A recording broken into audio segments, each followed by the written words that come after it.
En la novela El salario del miedo de Josh Hartnett, un personaje anciano señala que en su pueblo estaban tan acostumbrados al paludismo que ni se percataban de él, que fue hasta la llegada de una compañía petrolera que el padecimiento dejó de ser visto como algo cotidiano. El personaje deduce que los hospitales y las jeringas de la compañía petrolera los habían hecho más enfermos que antes. El paludismo formó parte de la vida cotidiana de poblaciones del litoral de Tamaulipas y Veracruz, hasta la llegada de compañías petroleras y con ellas de saberes y tecnologías de medicina tropical a inicios del siglo XX. Entonces, pobladores y trabajadores se volvieron más enfermos que antes. Para la medicina tropical, el paludismo es una infección causada por un plasmodio y transmitida por un mosquito del género Anopheles. Se caracteriza por episodios de fiebre alta, cefalea, sudoración intensa, vómito y escalofríos cada 2 o 3 días. Esto en un lapso que puede ir de 1 a 3 años. Dado que el mosquito Anopheles suele reproducirse en pantanos, los médicos asociaron y asocian la transmisión del paludismo a la proximidad de poblaciones humanas a aguas pantanosas. El paludismo era endémico de zonas palustres de Tamaulipas y Veracruz. Se volvió una epidemia de 1911 a 1921. Entonces, una compañía petrolera estadounidense, Huasteca Petroleum, y una británica, el Águila, explotaron ricos yacimientos de petróleo entre el río Pánuco y el río Tuxpan, y también yacimientos menores en la zona del río Coatzacoalcos. Destilaron el aceite en refinerías de Tampico y Minatitlán y lo exportaron a Europa y Estados Unidos desde los puertos de Tampico y Puerto México, el actual Coatzacoalcos. El auge petrolero fue una oportunidad de trabajo para obreros y artesanos de diferentes oficios que se vieron afectados por la violencia de la Revolución Mexicana en el norte y centro de México. Estos convergieron en un flujo migratorio que fue de tal magnitud que la población en ciudades veracruzanas y tamaulipecas con población petrolera creció de 41,000 habitantes en 1910 a 78,000 en 1921. El paludismo genera una inmunidad parcial en aquellas personas que han estado expuestas a la infección desde su infancia. Los obreros, los trabajadores que llegaron al litoral de Veracruz y Tamaulipas, como no venían de zonas de transmisión del paludismo, no tenían este tipo de protección inmunológica. Conforme fueron llegando, se fueron infectando, fueron enfermándose, ¿no? Convirtiendo al paludismo en un problema de salud pública. Este problema fue relevante para las empresas en la medida en que comenzó a afectar al grupo de trabajadores que desempeñaban funciones estratégicas esenciales, esto es, a los técnicos, que en su mayoría eran extranjeros. Para reducir el impacto negativo de la enfermedad, las empresas dotaron a los técnicos de quinina, que es un alcaloide de origen natural que, tomado regularmente, previene cuadros graves de paludismo. También los proveyeron de habitaciones acondicionadas con mosquiteros y servicios médicos de categoría. Al grueso de los trabajadores no les proveyeron de estos beneficios.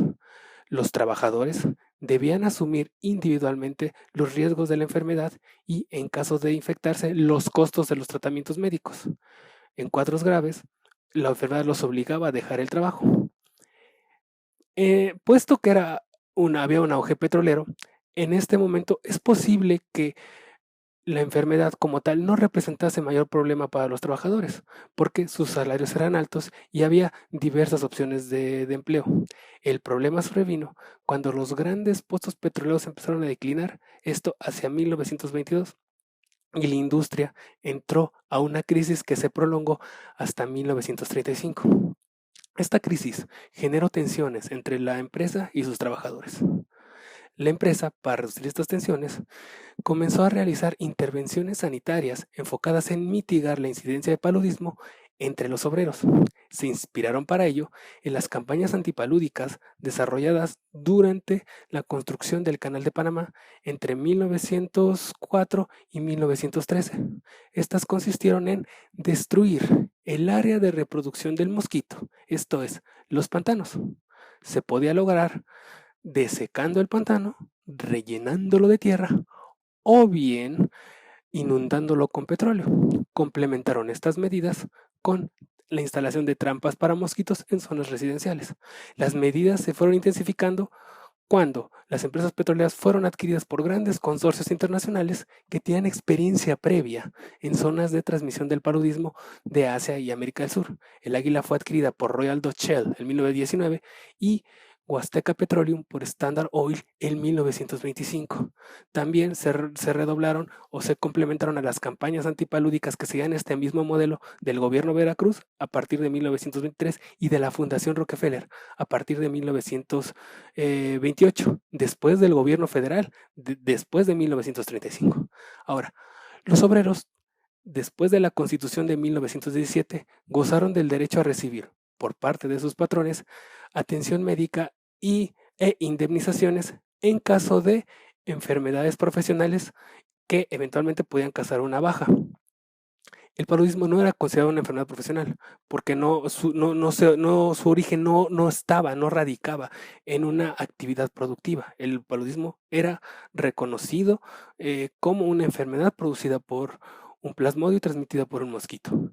Aún así, dada la alta incidencia entre los trabajadores, los sindicatos comenzaron a exigirle a las empresas que brindaran atención médica y que dieran indemnización a los enfermos de paludismo, puesto que los técnicos extranjeros sí tenían beneficios médicos por parte de las empresas cuando adquirían paludismo.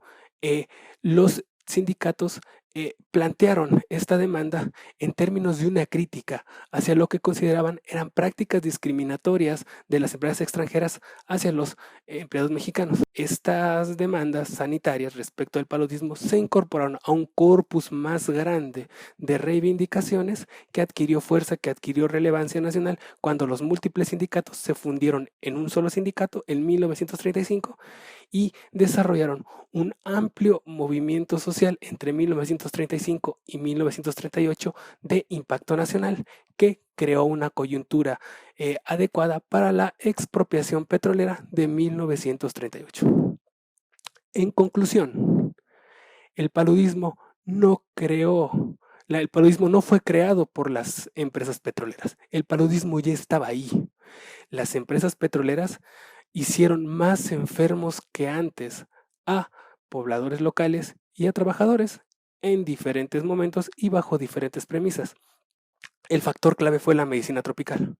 La medicina tropical se había desarrollado en el concurso de incursiones colonialistas y extractivistas de empresas y gobiernos de América del Norte y de Europa hacia regiones tropicales y subtropicales de Asia, África y América.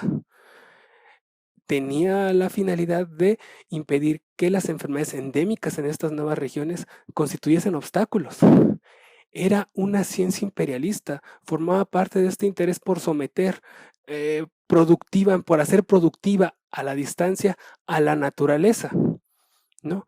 Ahora, ni los problemas de paludismo de la población ni los de los trabajadores eran reducibles al ciclo de vida de un mosquito, ni se solucionaban acabando con los pantanos, ¿no? Tenían algo más de fondo. En el caso de la población, ellos se volvieron más enfermos porque la medicina tropical patologizó una serie de síntomas que antes eran experimentados y tratados con otro tipo de saberes.